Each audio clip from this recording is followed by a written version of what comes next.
علی پور چٹا تحصیل بر میں پنجاب فوڈ اتھارٹی کی کارکردگی پر سوالیہ نشان۔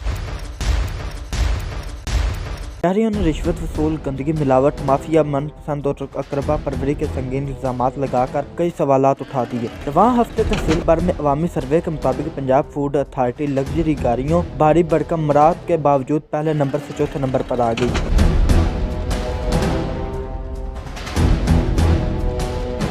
کرپشن، غیر ذمہ داری اور پسند ناپسند افراد کے خلاف کارروائی، غیر معمولی لوکل افراد کے ذاتی مفادات کی خاطر شہر بھر میں ہوٹلوں، سویٹس شاپس، کارخانوں، گھی، آئل، کھانے پینے کی غیر معیاری ملاوٹ شدہ اشیاء کے سرعام فروخت ہونے پر شہری پنجاب فوڈ اتھارٹی کے خلاف روزانہ کی بنیاد پر شہریوں کی جانب سے گندگی، غیر معیاری اشیاء اور ملاوٹ شدہ دودھ کی شکایات کرنے کے باوجود بھی محکمہ فوڈ اتھارٹی کی کوئی بھی تادیبی کارروائی عمل میں نہ لانا مزید شک و شبہ پیدا کر رہا ہے۔ کیمرہ مین زہیب بٹ کے ساتھ اویس نوید، AR نیوز، علی پور چٹھا۔